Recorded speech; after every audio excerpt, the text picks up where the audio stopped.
Welcome to The Source, where we combine the headlines with the newsmakers themselves. Sitting in for Pinky Webb, I'm Ruth Cabal.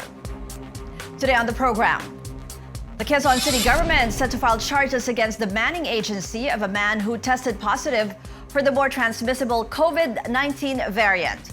That's after they allowed him to travel across Metro Manila. What are Quezon City's plans once the vaccine for COVID-19 becomes available? Mayor Joy Belmonte joins us live. We also learn more about the vaccination plans of the Philippine General Hospital. The first person who will get the vaccine, PGH spokesperson Jonas Del Rosario, also joins us in the program.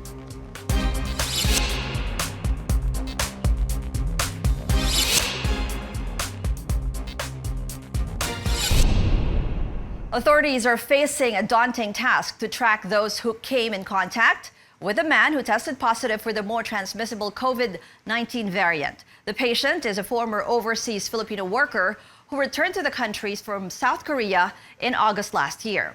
Despite being infected, the OFW's manning agency transferred him to an apartment in Quezon City without informing the local government. Quezon City Mayor Joy Belmonte says charges will be filed against the patient's manning agency for violating quarantine protocols. Belmonte says the local government will ask legal experts if it should also file charges against the patient. Let's go straight to the source of the story, Quezon City Mayor Joy Belmonte. Good morning, Mayor. Good morning, Ruth, and good morning to everyone watching our program. Can you tell us about the status of this patient with the UK variant of the COVID-19? Where is he now and how is he doing? Well, as soon as we found out from the Department of Health that he had the B117 variant, we rushed to fetch him and bring him to our quarantine facility. He was also re-swabbed, and as of yesterday, I'm happy to report to the public that he tested negative. Okay, that's good to know. But right now, ano po ang next move? Because apparently, when the DOH gave us yung details about him, medyo marami po palang pinuntahan muna itong pasyente, no, bago nakarating dito sa Quezon City. How's the contact tracing? Ilan na po yung natukoy yung contacts? Yeah, medyo tricky itong case ng ating patient na ito, no, kumpara dun sa pinakaunang kaso na nandito sa Quezon City before, which was from Kamuning. That was a very straightforward case. From the quarantine facility, dumiretso siya from the hotel, dumiretso siya sa quarantine facility, hindi siya tumapak sa community, and then gumaling na siya, walang nahawa. No? So in this case, it was very different.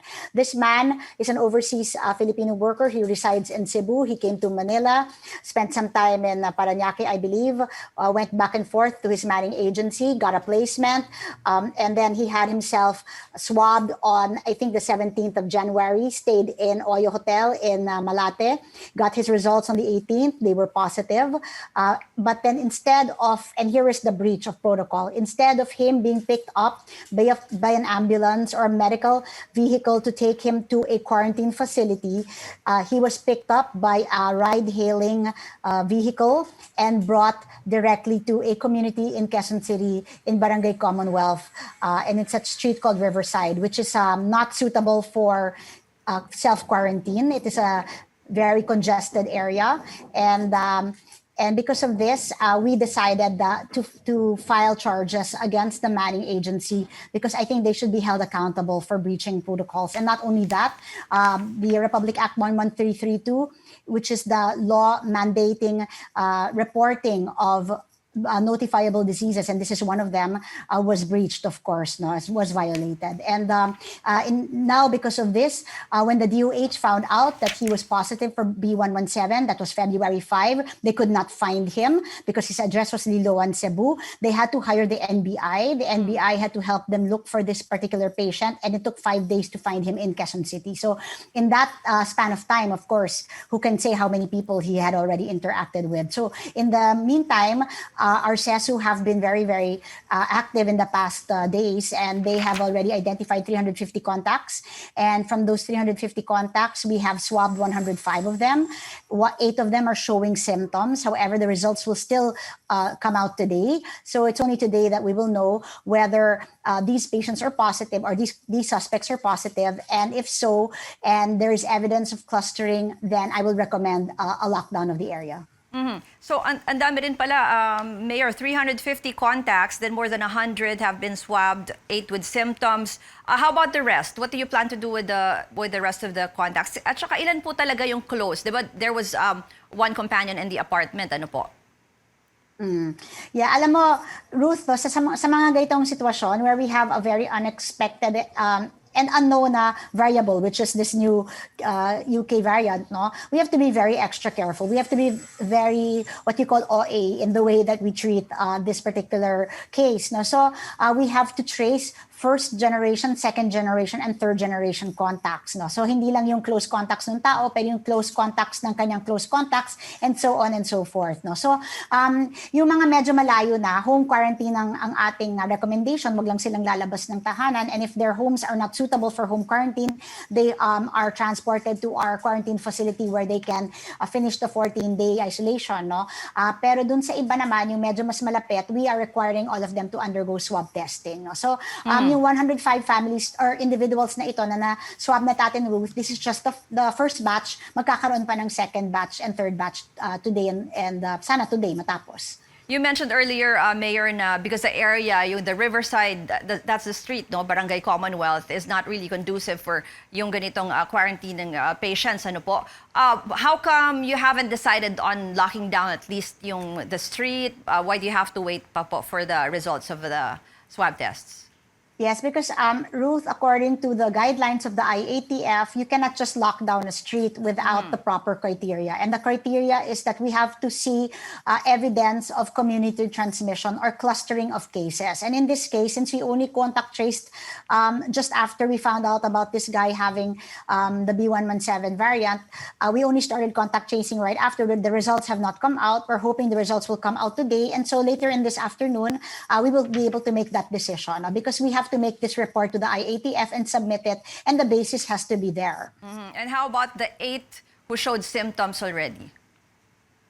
Well, all of the people that have been swabbed and all of the suspects have been advised to stay home and self-quarantine. And again, like I said, those who cannot self-quarantine have been moved to our quarantine facility. So the barangay, which is the biggest barangay in Quezon City with several 100,000 residents, they have sufficient manpower to station tanods and other enforcers to make sure that the community is well guarded and that nobody will violate quarantine as they await their results. But these 8 have already been isolated. Yes. Oh, okay. Everyone, all the 350 have been isolated. Okay. And also going back to the patient, you said he tested negative already. How is he doing? He only said he had cough, but mild cough, di ba po? He had very, very mild symptoms. I think this, well, from what I learned from health experts, the UK variant is not necessarily more severe in terms of symptoms, but it is much more transmissible. And that is what we're afraid of if it is transmitted to a vulnerable person. No? But this man, as I understand, in the report of CESU to me yesterday, he is asymptomatic at present. And obviously, he's already negative. So, but currently, he's still in our facility awaiting instructions from our CESU. And what do you plan to do about him? Do you also plan to file a case against the patient? Well, I have to interview him further. We have to interview further if he deliberately, knowingly, being sick, went out, and interacted with individuals, went to public places. I mean, we have to know the extent of his violation, no? Because in this case, I think the more grave violation was that committed by the manning agency. Because obviously, institutions should be very, very well aware of the protocols already, and yet I don't understand how come this manning agency, knowing he was already COVID positive, albeit not with the UK variant yet, still took him or still picked him up from the quarantine hotel and brought him to an apartment in a depressed area of the barangay, no? Totally violating protocols. And I think they have to be held accountable for that. But having said that, I also would like to request the Mayor of Manila, Mayor Isko, if he can also find out kung bakit naman pinayagan itong pasyenteng ito, positive na nga for COVID, to be released and picked up by a ride-hailing vehicle rather than a medical vehicle, no? Because that's also against protocols. But because, of course, this hotel is not in the jurisdiction of Quezon City, we cannot interfere in that regard. We can just ask for help. When do you plan to file the case, Mayor?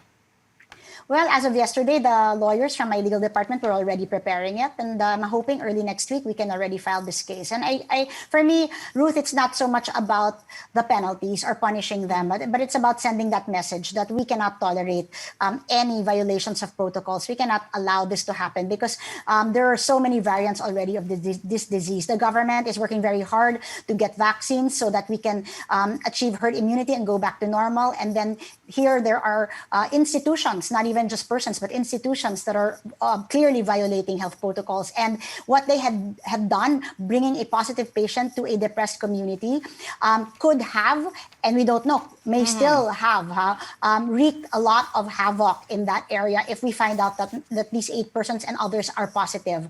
That would have put our community greatly at risk. And this is just not acceptable to me as the mayor of the city.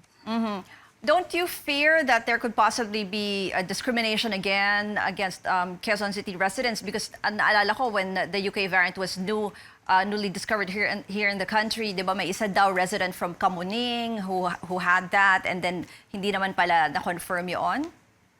No, actually, I think that the mayor of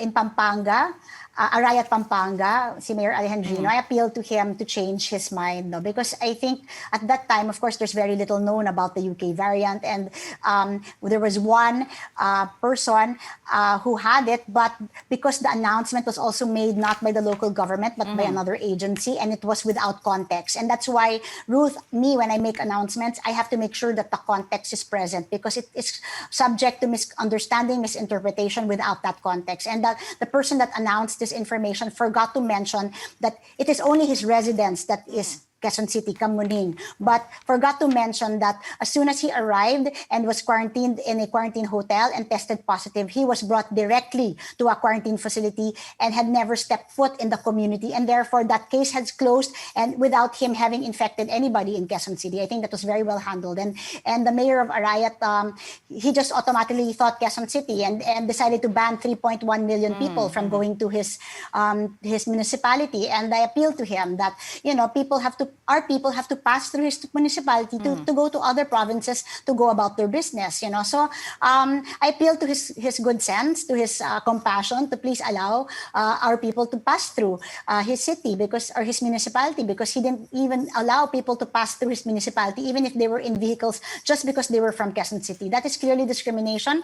But, I also want to understand his perspective as a local chief executive. You really want to do everything in your power to protect your people. It's just that I think his decision was misplaced because he did not have complete information. So you don't think that will happen again with this case?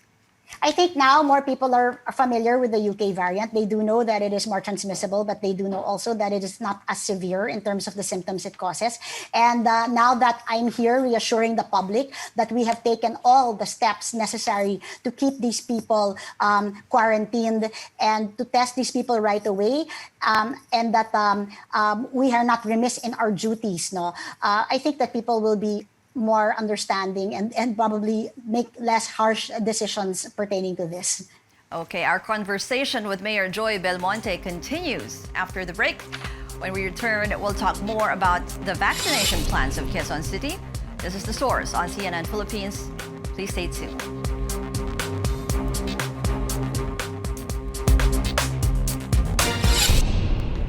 You're watching The Source on CNN Philippines. Our guest today, Quezon City Mayor Joy Belmonte. Mayor, let's talk about the vaccination program of the Quezon City government. How ready are you?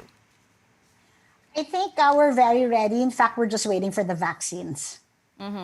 In terms of yung isang issue kasi dyan, di ba, yung mga storage area, the manpower, the master list. Can you tell us more about that? Yes. So, Ruth, with regards to the master list, we have already come up with a master list of priority individuals. And this comprises 1 million 6,000, I think, something like that. No? So a little more than 1 million. And that comprises, of course, the priority groups that were identified by the Department of Health. And that includes our medical frontliners, our frontliners in the barangays, our indigent populations, our senior citizens, our uniformed personnel. And all of that is more than 1 million people. No? So we've submitted we've submitted the list of our health workers, which I understand will be batch 1. And for batch 1 will be depending, of course, on the vaccines that will be given to us by the national government through the COVAX facility. So with regards to the rest of the population, what we're doing is we are rolling out something called the Quezon City ID. I'm sure you've heard of it, no? So you register through the Quezon City ID system, and then your data is migrated to the EasyVac system. This is the system of Zwillig Pharma. So I'd like to stress that here in Quezon City, we did not invest in cold storage facilities because the overhead would have been too big. We would not be able to afford it given the size and scope of our city. So what we decided to do is to partner with Zwillig Pharmaceuticals, which has all kinds of medical grade storage facilities. And they also have a system which is end-to-end. No? And we in Quezon City did not want to experiment with something we were not familiar with. So we decided to just leave it to the experts. No? So Zwillig is taking care of point-to-point services, no? Transport, tracking. They have a dashboard. They will be the ones to take care of informing our people when they should be going to the different vaccination sites, what their schedules are, etc. Monitoring is also going to be done by them, of course, in cooperation with the local government of Quezon City. But going back to the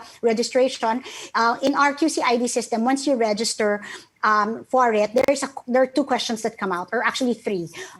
Would you like to be vaccinated? And then there's box 1, yes, box 2, no, box 3, undecided. The yes and the undecided, we will then refer them to the EasyVac system of Zwillig, and then Zwillig will send them a list of questions pertaining to their health status. No? And these people are required to sign up on these forms. And then once they've signed up, we are then mandated now, and this was just something that happened last Thursday, by the Department of Information and Communications Technology, or DICT, to forward all information to their system. And their system is called the Vaccination Information Management System Immunization Registry. It's a very long term. We're supposed to send them all our data, and then they're supposed to send back all of those that they've approved back to our EasyVac system, and then we're ready to roll. With regards to immunization sites, we have 24 immunization sites already identified, and these are covered courts and school buildings and gymnasiums, but we intend to add to these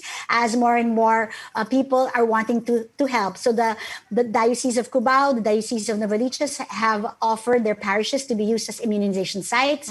The Ateneo de Manila University has as well. And so as we get started and we get used to the process, and we see that we're able to cope with larger numbers, with more capability, we will add more vaccination sites. And hopefully we will be finished vaccinating 1.6 of our citizens. And that comprises 80%, meaning 80% of our vaccinable population, because the 1 million are children, they're not eligible. And then, of course, 80% is what we need to achieve herd immunity. So 1.6 million. And hopefully by 6 to 8 months, we will be able to finish this. How's the... So I think, yeah, go ahead, Ruth. How's the general sentiment of Quezon City residents? Because in some cities, many of their residents are still hesitant about getting vaccinated.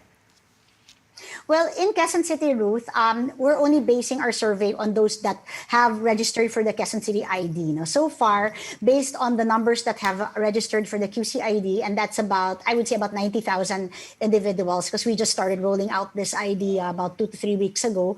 I think the majority, or about 47%, would like to be vaccinated. About 33% are undecided, and the rest are not willing to get vaccinated. No? So actually, if you are able to convince the undecided to get themselves vaccinated, then we are able to achieve herd immunity already. No? So, but in the interim, what we're trying to do to get more people to agree is we have rolled out a very, very comprehensive vaccination confidence campaign. It's called QC Protect Todo sa Bakunang Sigurado. And what we're doing is we're rolling out a series of webinars and fora which are participated in not by politicians, because I know that there's very little trust for politicians. These are participated in by medical practitioners such as Dr. Gloriani, who was the head of, or one of the members of the vaccine expert panel. We had Dr. Eric Domingo, the head of the FDA. We also had persons who have already been vaccinated give testimonials. We have people talking about the different types of vaccines so that there's no discrimination as to vaccine. And we have also people talking to targeted audiences, because based on our data, we saw that it is really the senior citizens that are quite hesitant, that are quite afraid, and yet they are the ones that need to be vaccinated. So we're paying special attention to seminars and webinars to allay their fears. No? So this campaign is continuous and will continue until the end of the rollout process. Mauuna po ba kayong magpabakuna, Mayor? Well, you know, Ruth, I am actually at the end. I'm in the non-essential group. No? I always say that I do not want to jump the line. I'm not that kind of a person. But I always say that if my being vaccinated publicly and being first to be vaccinated using an anonymous vaccine, just to show that brand doesn't matter, and if it will help the people of Quezon City gain confidence in the vaccination process, I will do it. And I'm willing to do anything just to make sure that our city achieves herd immunity. You mentioned earlier that the national government will be yung una niyong hihintayin, ano? But on the part of yung purchase ng Quezon City government, when do you expect that? And ano po yung unang darating sa inyo? Yeah, you know, Ruth, yung pharmaceutical that we were able to sign an agreement with, and I think most local governments were able to sign up with, is AstraZeneca. They are going to be giving to us 1.1 million doses. Actually, you know, Ruth, you know, we have a budget of 1 billion pesos for the vaccination program, and I would have wanted sana for them to give us more, but you know, the supply is very limited and they have to give to everyone, no, who asked for it. So darating po ito ng July, no, July of this year. Handa naman po tayo pag nag-deliver na po sila. Okay, thank you very much to Quezon City Mayor Joy Belmonte. Thank you very much, Ruth, at magandang umaga po sa ating Thank you. This is The Source on CNN Philippines. Coming up, we find out more about the vaccination plans of the Philippine General Hospital. Spokesperson Dr. Jonas Del Rosario joins us live. We'll be right back.